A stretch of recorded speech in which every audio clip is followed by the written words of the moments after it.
అత్తిరాల కిరణ్ గారు BJP town president వారిని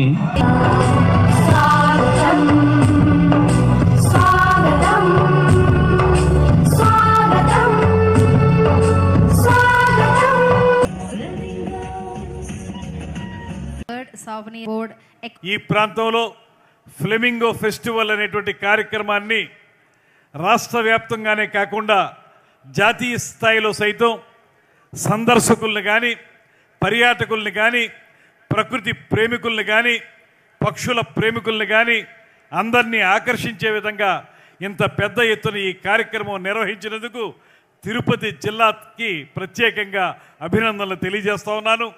అదేవిధంగా ఇవాళ ఈ కార్యక్రమంలో మీరు చూపిస్తున్నటువంటి ప్రత్యేకత ఫ్లెమింగో ఫెస్టివల్ ఏదైతే మీరు ఒక రూపకల్పన చేశారో ఇవాళ ఆంధ్రప్రదేశ్ రాష్ట్రంలో కూటమి ప్రభుత్వం ఏర్పాటైన తర్వాత ఒక 6-7 నెలల కాలం తర్వాత ఇప్పటికీ ఇంకా మనం పూర్తిగా కాళ్ళు నొక్కలేకపోయినప్పటికీ స్థిరపడకపోయినప్పటికీ కూడా ఆర్థిక పరంగా ఈ రాష్ట్రం చాలా ఇబ్బందుల్లో ఉన్నప్పటికీ కూడా మొత్తం రాష్ట్రానికి సంబంధించినటువంటి అనేక ఉత్సవాల్ని నిర్వహించడంలో భాగంగా మొట్టమొదటి ఉత్సవంగా మీరు ఈ ఫ్లెమింగో ఫెస్టివల్ని ఏర్పాటు చేయడం అనేది రాష్ట్రంలో మా అందరికీ కూడా ఆదర్శప్రాయం మార్గదర్శకం అనేటువంటి మాటను కూడా ఈ సందర్భంగా నేను మనవి చేస్తున్నాను. ఇవాళ ఈ ప్రాంతం ఇప్పుడే చూసాం, ఒక ఏవి చూసాం మనం, ఆడియో విజువల్ ఒక అద్భుతంగా ఉన్నది.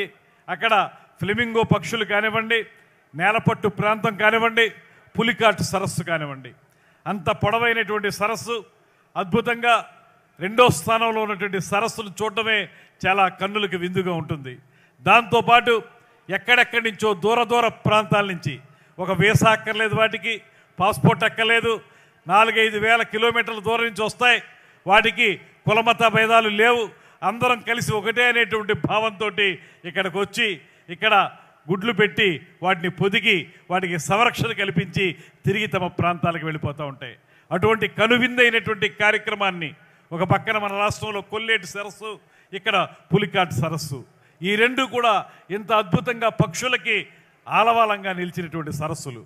నేలపట్టు ప్రాంతం, అదేవిధంగా పులికాటు సరస్సు, బీవీపాలెం, ఇతరత్ర ప్రాంతాలు 5-6 ప్రాంతాలు ఉన్నాయి. వాటికి సంబంధించి వాటన్నిటినీ కలుపుకుంటూ ఒక అద్భుతమైనటువంటి కార్యక్రమాన్ని మీరు రూపొందించారు. ఎందువలనంటే మీ అందరికీ తెలుసు 2020 తోటి ఇక్కడ ఫ్లెమింగో ఫెస్టివల్ ఆగిపోయింది.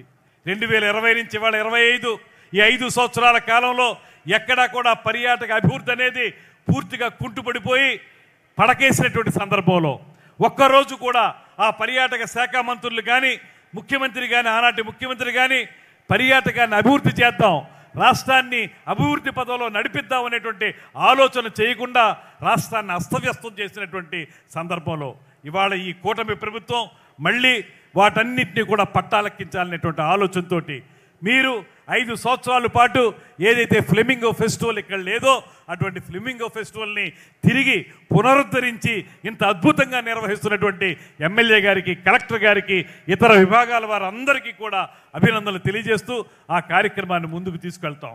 రాబోయే రోజుల్లో ఓ పక్కన విశాఖ తీరంలో ఆ విశాఖ ఉత్సవాల్ని, అదేవిధంగా తిరుపతి ఆ పరిసర ప్రాంతాల్లో అక్కడ ఉత్సవాల్ని, కాకినాడ ప్రాంతంలో ఉత్సవాల్ని, వీటన్నిటిని కూడా మళ్ళీ పట్టాలెక్కించి ప్రతి సంవత్సరం కూడా ఈ సీజన్ వచ్చేటప్పటికి పెద్ద ఎత్తున ఈ కార్యక్రమాలను నిర్వహించడం ద్వారా మనందరికీ కూడా పర్యాటక వృద్ధి జరగడానికి వీలుగా కార్యక్రమాలను రూపొందించడానికి నాంది ఈ ఫ్లెమింగో ఫెస్టివల్ ఇవాళ మీరు చేసింది అవుతుందనేటువంటి మాటను కూడా మనస్ఫూర్తిగా నమ్ముతున్నాను.